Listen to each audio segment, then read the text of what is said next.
Hello and welcome back to Living Without Autoimmune Diseases. Today's topic is about what organs does SLE affects, and that's lupus. Um, it affects a lot of different organs. So the biggest one, starting off, I'm gonna go from my head to our toes about which organ it affects. Starting off with the brain, uh, it affects the central nervous system, the brain, the spinal cord, and that causes us to have headaches, mood disorder, and brain fog. Uh, I know y'all heard me say before that I get a lot of brain fog because of my nervous system is pushing up against my spinal cord. And when it's inflamed, the nerve pinches really bad up there. So uh, that's why I have to take medication, a pill every day at 5 o'clock. If I miss 5 o'clock, I have to wait till the next day. So I have alarms to remind me it's time for me to take my pill.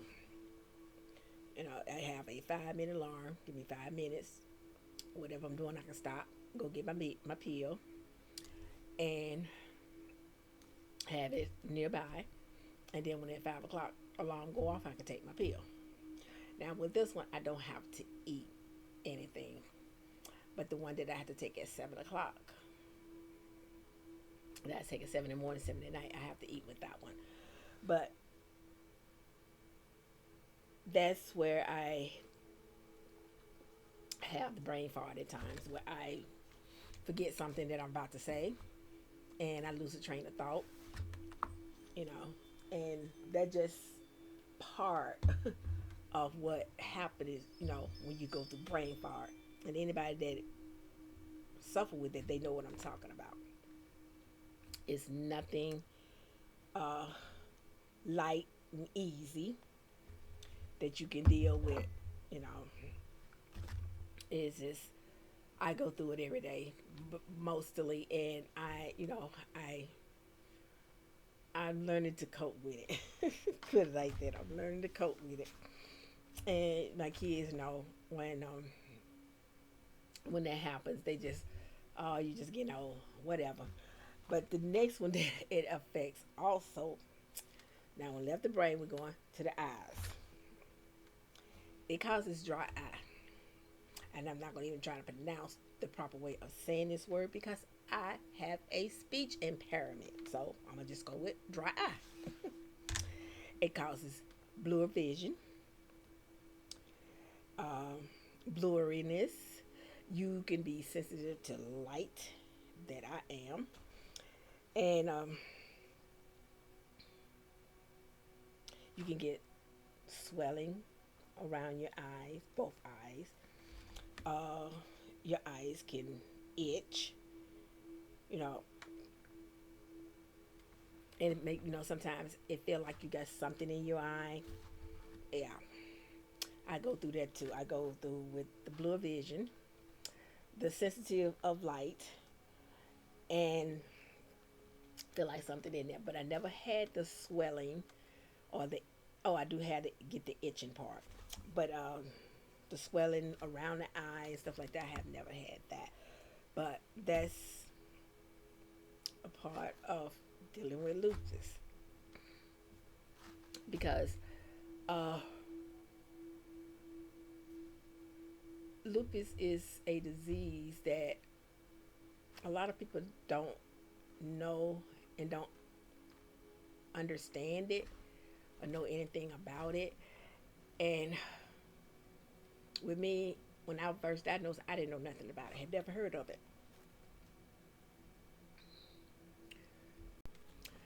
I had never heard of lupus when I first got diagnosed.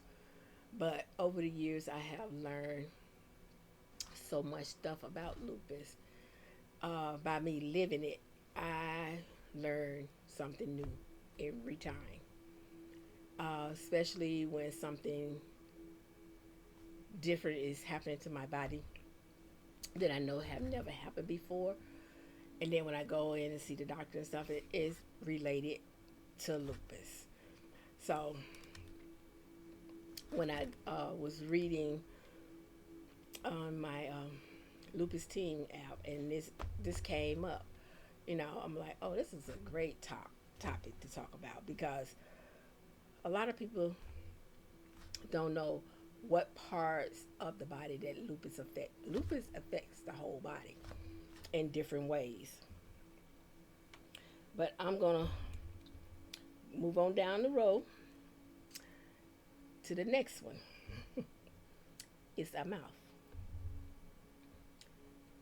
They causes ulcers, lesions, dry mouth, gum disease, cavities, cracked lips, and other oral hygiene illness.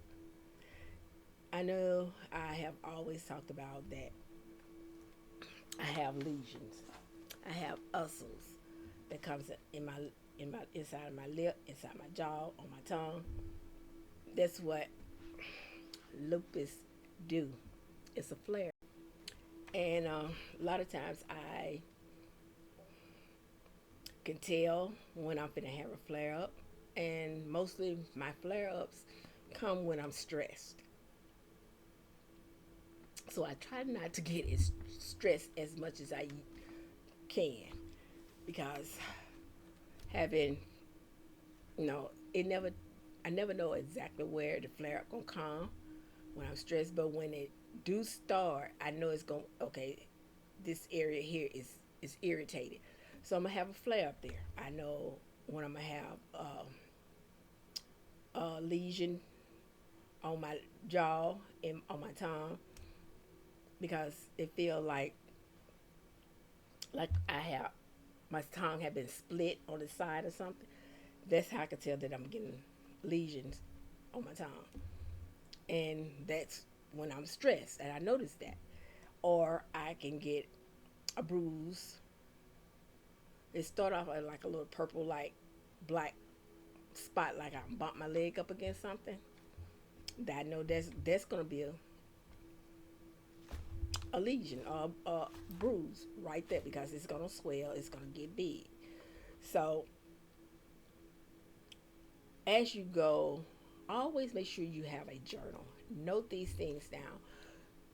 You can do it on your phone. I normally take pictures, and then I highlight the area. So when I go to the doctor, or if I had to go to the urgent care, I can show them, okay, this is the day one. This is when it started. Because sometimes it gets so big to my where that area, it swells and it hurts. So the last time it happened, I went to see my internal medicine doctor, and he gave me an antibiotic cream to use, and it did work.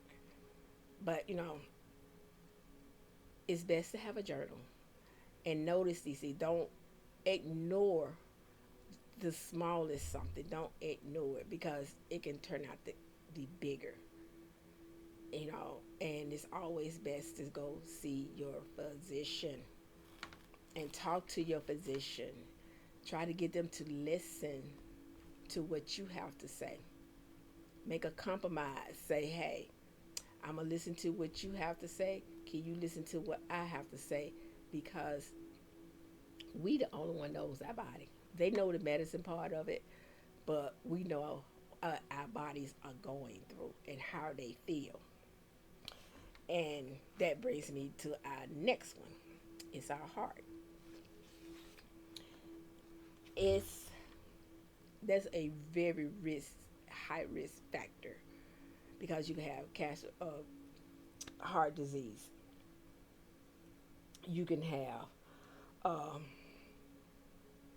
affect the cardiovascular system, your blood vessels in there, your heart have to where the blood pump through. it is all that affects that.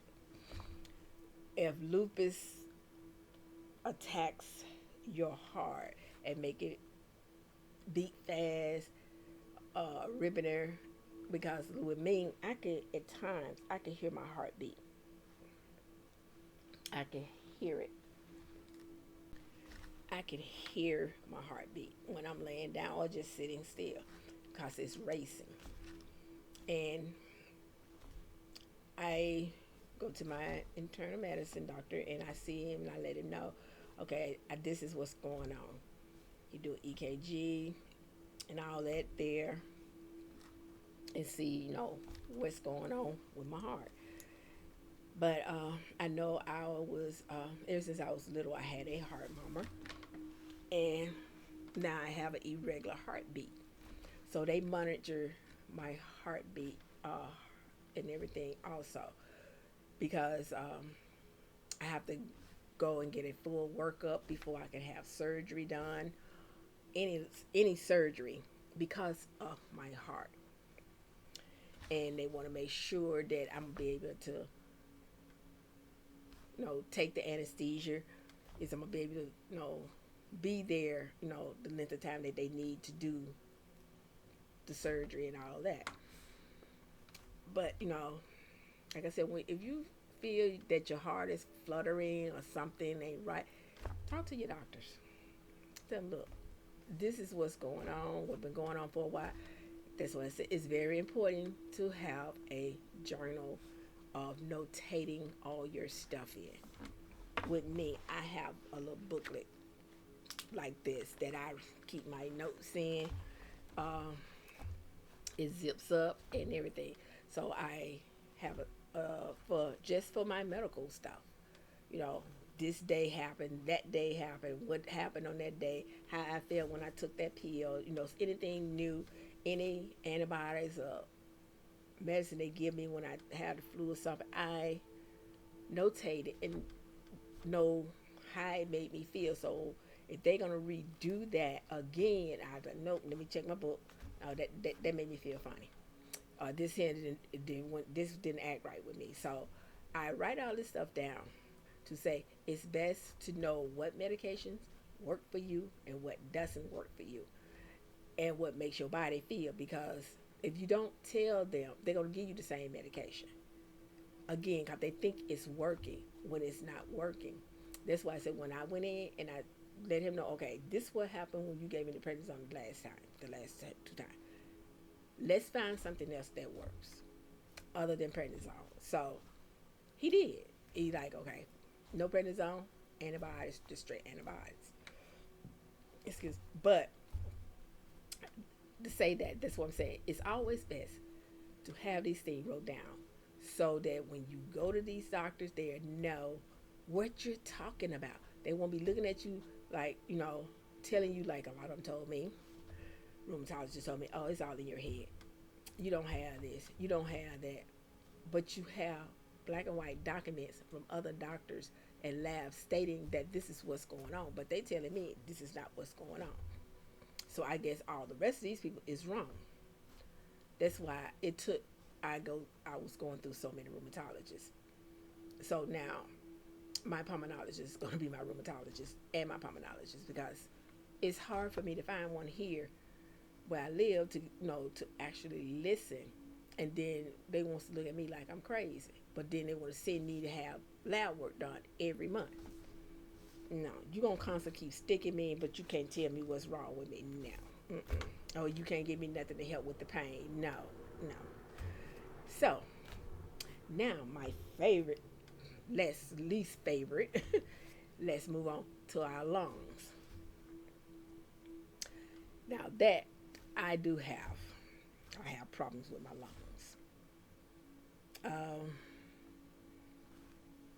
About 50% of us, of people that have lupus, have problems with their lungs,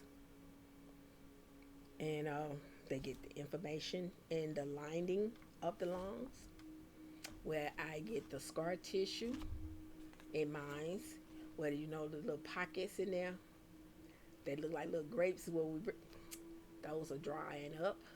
'cause there's no oxygen, no blood flow getting there. So yeah, lupus messes with your lungs just as well as scleroderma messes with your lungs. And all of this is dealing with asthma. I'm not asthma with lupus. You know, this is what I deal with every day. And the next one on the list, we're gonna move on down a little further. Below the lungs is your kidneys. The kidneys. Now the kidneys, they can be attacked. Your immune system can attack your kidneys and do some damage to it. And I think I did a video on kidneys about for lupus. I'm gonna put it. I'm gonna link the video to that one in the description box if you want to check it out about the kidneys. If I don't know that much about the kidneys, it doesn't affect me, but I did a video on it, on like I said, I have a speech impairment, and I'm not going to even try to pronounce this word. I don't want to botch it. So that's why I said I have it linked in the description box. You can check it out. The next one that I know something about is the digestive system that lupus do affect. It causes it causes me serious abdominal pain. You can get fevers, nauseous behind it, diarrhea, gas, chronic coughing, and other digestive system issues. I had a ulcer at the age of 16, and I was stressed at a very early age coming up, so I ended up with an ulcer. And over the years, it flared up and it got a little worse. And when I got diagnosed with lupus, I end up with a lot of digestive system problems. The abdominal pain would never go away. It hurt constantly. Take over-the-counter medication. It helped for a few minutes and the pain right back. Went to the doctor. They sent me had upper GI, lower GI. Come to find out, I had colon cancer. I had polyps that was in my digestive system. They said it was big as a grapefruit. That I had one. I always had a knot right in my top part of my stomach. I just had a knot fell right there. That was a polyp, and it was when they tested it, it was cancerous. So I had to have emergency C-section surgery. They went in, they removed all the polyps. They cut out the section where the polyp was in my intestine and removed that and then reattached my intestine. So I lost half of my stomach. I have a very small stomach. I can't eat that much. So, like I said, and I was diagnosed with all that in 2018, even on top of having colon cancer. Lupus do a damage on your body, in every which way it can. It does serious damage to your body. So, if you having those stomach pains and stuff like that, and it won't go away, if you're taking over-the-counter medicine, talk to your doctor. They'll have them to see you to a gynecologist, and they can check you out. I got to go see mine next month for my 5-year checkup to make sure that the cancer haven't came back. but I haven't not had any problems since I had the surgery. It just I can't eat spicy foods anymore. Um, I had to limit my corn intake because corn can get stuck in your intestines, and that can cause problems, serious stomach problems. And that was going on with me because they told me, I have to eliminate how much corn I intake. That's even with popcorn, corn on the cob, corn, and, fried corn, whatever. I have to limit my intake on eating corn. So, it's always best to pay attention and write things down. So, my next one is my favorite one, bones and joints. Not really. Uh, you have pain. It causes pain. It causes swelling in the joints. Causes some people arthritis. In my case, rheumatoid arthritis. Get carpal tunnel. Osteoporosis that I do have um, in my neck. I don't have the rheumatoid arthritis in the neck. I have osteoporosis in the neck and rheumatoid arthritis everywhere else. But that's my life. This is how I live and cope every day. Like I said, when lupus hit me, it hit me. It pretty much hit majority all these parts, except my liver, except my kidneys. That's the only thing it haven't really affected. You know, I'm getting to the rest of them, but there's the joints and bones and joints that it affects. So our next one is skin, where you can get the rashes in your face, where they get it across here. They call it the butterfly rash. I get mine on my back. Now I get it on my chest. Then it causes your throat. It causes you to lose hair loss and other skin issues, just like the lesions that pops up on my leg and stuff. Those are lesions. The ones that I get on my lower back. I mean, it's just they everywhere. When it's a flare up, it's a flare up, and they normally flare up for me in the same area. Where it flared up before, it flares up in that same area. And I have not understand that yet, that it have an effect, nowhere else but that same area.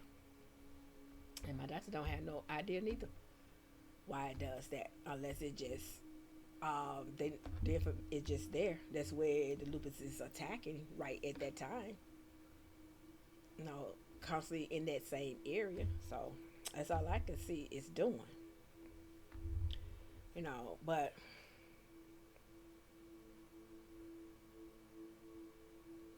it, like I said, it can affect the whole body. Completely affect the whole body. And that's what they call an autoimmune disease. Because symptom lupus and erythematosus, I think I've said that right, but I probably botched it. That's why they call it SLE. It's a compound of autoimmune diseases. That's all it is. It's a compound of all immune diseases that attack your body. And some people just get lupus. I have the SLE because it's attacked my whole inside out. Everything that lupus does to me, it starts from the inside and works its way out. And that's it's something that you don't ever get used to. You tolerate it. Well, I tolerate it because that's part of my life now, where I have to deal with the flare-ups. And they're not good flare-ups when they do happen, you know. And I can, sitting here looking at this camera, I can see my skin tone is changing. And, you know, some area is lighter than other areas. And that's part of the lupus affected my skin. You know, I haven't had no hair loss doing this at all. But the itchy scalp, I finally got something to stop my scalp from itching, and it's a home remedy that I made myself. It's with herbs. This is something I spray on my scalp, and it does wonders. I got me some fresh rosemary, some cloves, and some fresh thyme. And I brought it to a boil and I let it simmer. After it came to a boil, I just turned it off and let it just sit and simmer until it cooled all the way down. And then once it cooled all the way down, I put it in me some in my spray bottle, and I added me some castor oil, pure castor oil, black castor oil, and some it was another oil I added, tree oil, in the spray bottle, and I shook it up, and that's what I spray on my scalp. And the remainder, what I had left, I just hold it in a mason jar and put it in the freezer. So I can, when I start running low, I can just take the jar out, let it thaw out, and then add my oils in there and spray my hair and keep going. And when I think when I make it, I make about three. I have about 3 jars to go in the freezer, and when I get down to my second jar, I make another batch, so I don't run out of it. And it does wonders on my scalp. And I spray it on there after I wash my hair. Just before I get it redone, I spray my scalp down with that. And after that, I oil my scalp up, and I oil my scalp every 2 days because my scalp suck up so much oil. But that mixture helped my scalp from itching so much, because I was trying stuff over the counter, you know, at the stores and stuff, and it wasn't doing anything. So I would start looking into home remedies, you know, natural stuff that I could use instead of constantly putting chemicals on my scalp. Because if I'm gonna wear my hair natural, I might as well use natural ingredients, and I look at it like that. So I do that.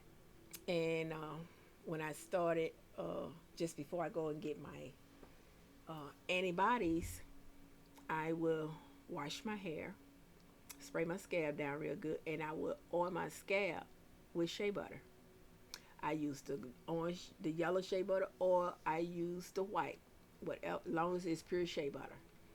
I use it on my scalp when I'm getting my injections, because that antibody that I do get, it can cause me to lose my hair. But like I said, I have been getting it ever since 2009. And I had locks, long locks, before I let the doctor talk me into time I needed to cut them. But you see in my old videos how long my locks were. And I didn't lose hair from that. So, like I said, I still use that shea butter when I get ready to go get my antibodies to keep my hair from coming out, because I see that works for me. And I did me a mixture of shea butter mixed with olive oil, pure olive oil, extra virgin olive oil, and I mixed it together, and I used that on my face for my lotion and my arms and stuff.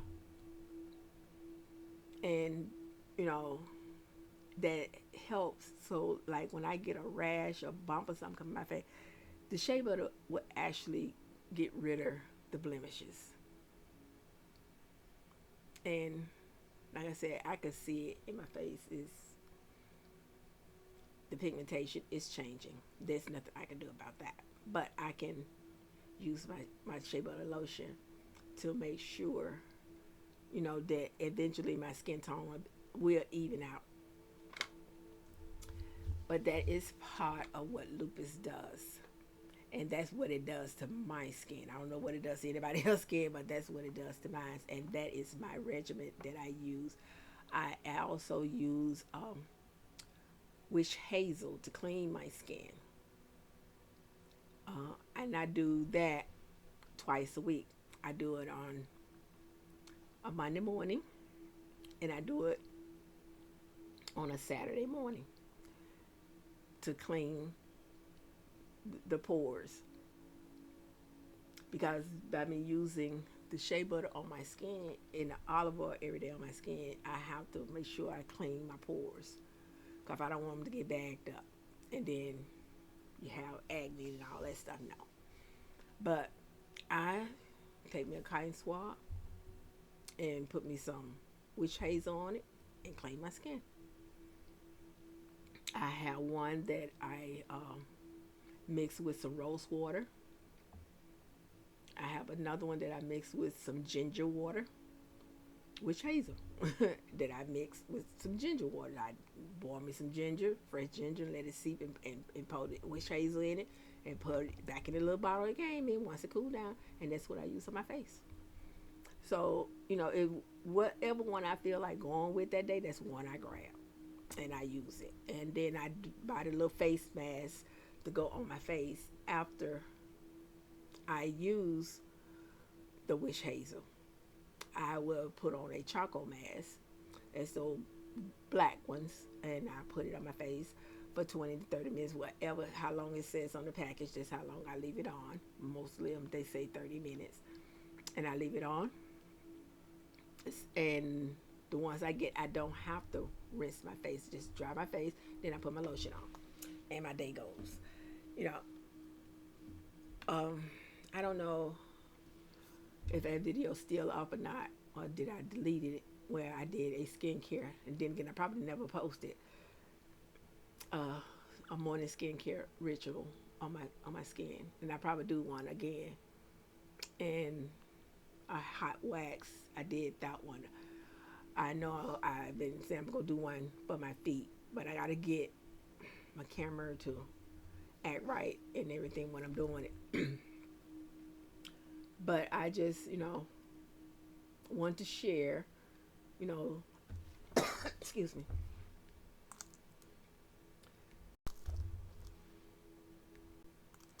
I just want to share, those little tips with you guys that, I do. And if you want to know more about what kind of skincare stuff that I use on my skin, to help me with my breakouts and stuff, just message me, and I can let you know, what how to mix the ingredients yourself, and you can make it yourself. And I would like to thank you all again for being here with me. And if you like my videos, give it a thumbs up, share my videos. Don't forget to hit the notification. You'll know when I upload new videos, because I definitely want to try to get this information out just to as many as people that needs to hear it. It might not be something that you is interested in. It might be something someone else may be needing, and you can send them the video. The more you share, the more the algorithm and would know, and you like, they would know, and they will help get my videos out there. And I'd like to thank you all again, and namaste.